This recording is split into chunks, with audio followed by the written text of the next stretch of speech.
নমস্কার বন্ধুরা, আমি সুমি। আপনারা দেখছেন সুমি রান্নাঘর।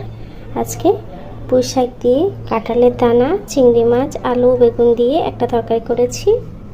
আপনারা এই রেসিপিটা অবশ্যই ট্রাই করবেন, ফুল ভিডিওটা দেখবেন। ফুল ভিডিওটা দেখার অনুরোধ রইল। ভিডিওটা যদি ভালো লেগে থাকে চ্যানেলটাকে সাবস্ক্রাইব করে ভিডিওটায় লাইক দিয়ে দেবেন। চলুন তাহলে রেসিপিটা শুরু করা যাক। প্রথমে আমি একটা কড়া বসিয়ে নিয়েছি। কড়াইটা গরম হয়ে গেছে, আমি তেল দিয়ে দেবো। দেখুন বন্ধুরা, তেলটা গরম হয়ে গেছে। আমি একটু পাঁচফোড়ন দিয়ে দেবো, পেঁয়াজ দিয়ে দেবো, কিছুটা চিংড়ি মাছ আর পেঁয়াজটাকে লাল লাল করে ভেজে নেবো। একটু দিয়ে দেবো সামান্য একটু হলুদ গুঁড়ো,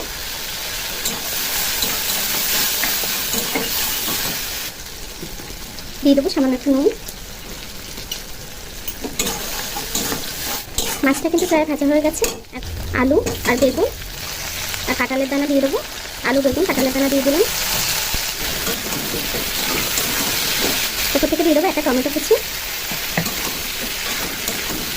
দিয়ে দেবো বড় চামচের হাফ চা চামচ রসুন বাটা, দিয়ে দেবো 1 চামচ আদা বাটা, ছোটো চামচে 1 চামচ ঝাল লঙ্কার গুঁড়ো, দিয়ে দেবো 1 চামচ জিরের গুঁড়ো।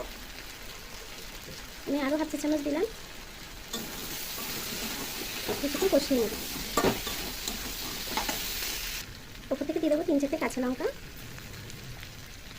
দিয়ে দেবো হলুদ গুঁড়ো, দিয়ে দেবো স্বাদ মতো নুন,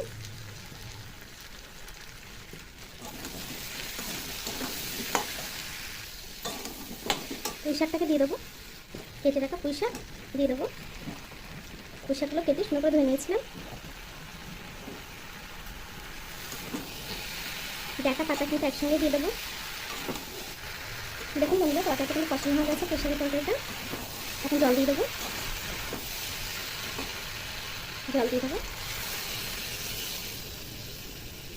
আমি আরও একটু জল দিয়ে দেবো।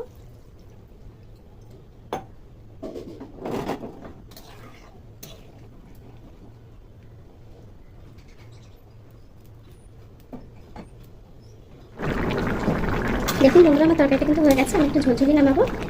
পুঁই শাকের তরকারিটা হয়ে গেছে, এখন নামিয়ে নেবো।